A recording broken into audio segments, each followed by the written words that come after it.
saudara-saudara, saya perhatikan, saya lihat orang-orang zaman sekarang pagi, siang, sore, malam sibuk dengan handphonenya. Betul? Betul.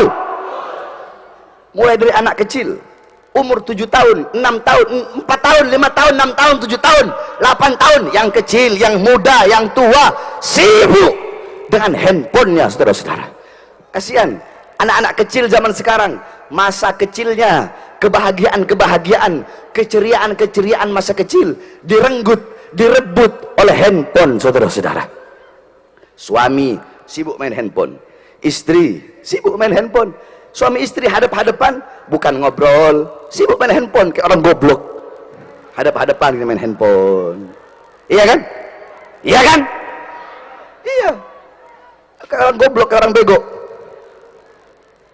Handphone mendekatkan orang-orang yang jauh, tetapi kebanyakan handphone bisa menjauhkan orang-orang yang dekat, saudara-saudara. Betul? Ayo ibu-ibu, anak-anak kalian masih kecil main handphone kan? Main handphone kan? Saya tanya kalian semua, jawab yang keras. Kalian setiap hari, setiap saat, setiap jam lebih banyak pegang handphone atau pegang Quran? Setiap saat kalian pegang handphone. Bukan berarti nggak boleh, silahkan kalian main handphone, silahkan. Kalau perlu kan makan itu handphone, main handphone kalian, tetapi ingat waktu. Al-Quran kalian berdebu, Al-Quran kalian letakkan, Al-Quran kalian geletakkan di rumah kalian. Kalian sibuk pagi, siang, sore, malam handphone. Ustadznya, kiainya, habibnya sibuk TikTok. Ustadz TikTok, kiai TikTok, habib TikTok. Silahkan main handphone, nggak apa-apa. Akan tetapi jangan sampai handphone menjadi sebab hubunganmu dengan Allah jauh. Jangan sampai handphone menjauhkan hubunganmu dengan Allah, apalagi handphone menjadi sebab putus hubungan engkau dengan Allah Subhanahu wa ta'ala. Lihat orang sekarang, pagi, siang, sore, malam, apalagi malam ini lagi libur, 25, besok 26, 27, sampai malam tahun baru, saudara-saudara. Makanya sedekah Rasul, memang betul apa yang disampaikan oleh Nabi kita, Nabi Muhammad SAW. Rasulullah sudah sampaikan 1400 tahun yang lalu tentang bagaimana nanti keadaan umatnya, saudara-saudara. Apa kata Rasulullah? Qala Rasul sallallahu alaihi wasallam, la tattabi'unna sanana aw sunana alladhina min qablikum shibran bi shibrin wa dhira'an bi dhira'in hatta law dakhalu fi juhri dhab lattaba'tumuhum. Qulna ya Rasulullah al-yahud wa nasara. Qala faman.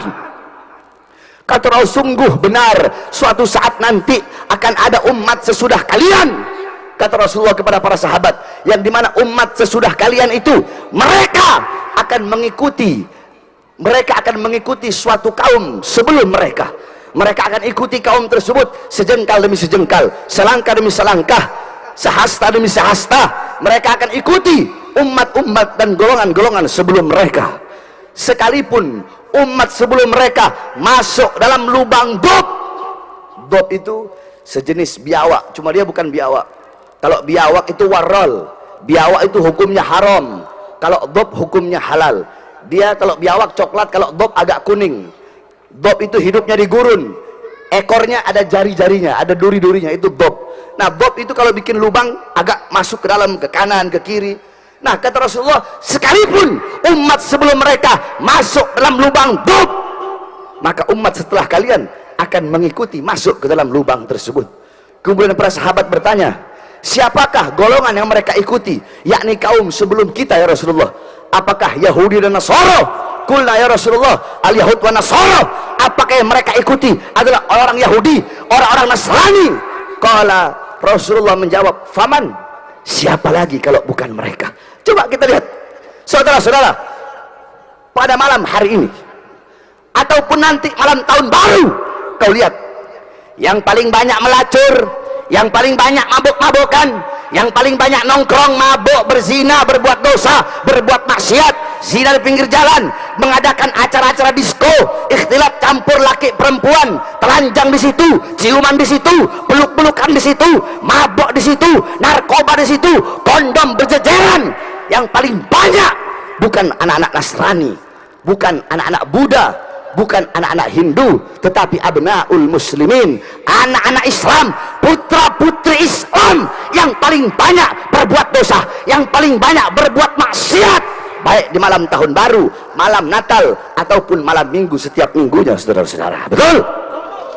Yang paling banyak anak-anak Islam, yang paling banyak putra-putri Islam, anak-anak kita jauh dari Allah, jauh dari Rasulullah, yang mereka ikuti budaya barat, gaya berpakaian barat, gaya berpakaian seperti Tarsan, perempuan-perempuan yang pakai rok mini, telanjang. Syariat Islam dianggap asing, syariat Islam dianggap ketinggalan zaman. Mereka mengambil pakaian oleh orang barat, pola pikir seperti orang barat, gaya hidup seperti orang barat, seperti orang Yahudi, seperti orang Nasrani. Makanya Allah katakan dalam Al-Quran apa? Yakni Allah SWT berfirman, yakni millah, Allah mengatakan walan tardu angkal yahud walan nasara hatta tattabi'a dinakum. Bukan orang Yahudi, orang Nasrani tidak akan ridha kepada kalian sehingga kalian mengikuti agama mereka. Bukan itu, bukan mengikuti. Mereka tidak butuh engkau masuk ke dalam agama mereka. Tetapi kata Allah dalam Al-Quran, yakni mengikuti millah, walan tardu angkal yahud walan nasara hatta tattabi'a millah, mengikuti ajaran mereka, mengikuti gaya hidup mereka, mengikuti pola pikir mereka. Ini yang terjadi zaman sekarang, saudara-saudara. Anak-anak mudanya berbuat dosa, berbuat maksiat, lupa kepada Allah. Makanya Allah kasih bencana dan musibah kepada kita. Allah sudah bilang di Al-Quran, yakni ma asabakum min musibatin fabima kasabat aidikum. Apa-apa yang menimpa kalian daripada musibah, daripada bala, daripada bencana, itu akibat perbuatan tangan kalian. Makanya kalau Allah kasih gempa bumi, kalau Allah kasih banjir, Allah kasih tsunami, Allah kasih longsor, jangan bertanya kepada Allah, ya Allah, kenapa kau berikan kami gempa bumi? Ya Allah, kenapa kau berikan tsunami? Kenapa kau berikan banjir? Kenapa kau berikan kebakaran? Jangan bertanya kepada Allah, tapi tanyakan kepada diri kita, tanyakan kepada diri saya Bahar bin Smith, tanyakan kepada anak-anak muda kita, tanyakan kepada orang tua kita, tanyakan kepada para tokoh masyarakat kita, tanyakan kepada para ulama-ulama, tanyakan kepada para ustadz, para kiai, para habaib, tanyakan kepada para pemuka-pemuka agama, tanyakan kepada para pemimpin-pemimpin majelis taklim, tanyakan kepada takmir-takmir masjid, tanyakan kepada para penghafal-penghafal Al-Quran, tanyakan kepada para ulamanya, para kiainya, para habaibnya, tanyakan kepada para pejabatnya, para aparatnya, tanyakan kepada para pemerintahnya, tanyakan kepada para penegak hukumnya, dari RT, RW, lurah, camat, bupati, wali kota, gubernur, menteri, presiden. Tanyakan kepada mereka semua, perbuatan dosa apa, perbuatan maksiat apa yang mereka lakukan, ketaatan-ketaatan apa yang mereka tinggalkan sehingga mengundang bala bencana dari Allah bagi bangsa dan negara kesatuan Republik Indonesia, saudara-saudara. Jangan bertanya kepada Allah, tapi tanyakan kepada para ulama-ulama kita, tanyakan kepada ustadznya, kiainya, habaibnya. Kenapa para ulama-ulamanya jadi ulama-ulama dunia? Kenapa para ulama-ulamanya jadi para penjilat pemerintah, jadi para penjilat-penjilat pejabat, penjilat-penjilat aparat? Tanyakan kepada para ulamanya, kenapa para ulamanya jadi ulama-ulama dunia, jadi ulama-ulama kontrak, jadi ulama-ulama amplop? Tanyakan kepada para ulamanya, kenapa menukar kehidupan akhiratnya demi kepentingan dunianya? Kenapa menjual ayat-ayat Allah demi kepentingan perutnya? Tanyakan kepada para ulama, kenapa jadi kera-kera bersorban? Tanyakan kepada para pejabatnya, para aparatnya, para pemerintahnya, berapa banyak uang rakyat yang kalian makan? Berapa banyak uang rakyat, harta rakyat kalian yang kalian korupsi, yang kalian curi? Kenapa keadilan tidak kalian tegakkan? Kenapa rakyat tidak kalian sejahterakan? Kenapa rakyat kalian dustakan? Tanyakan kepada mereka, para ulama, para pejabat.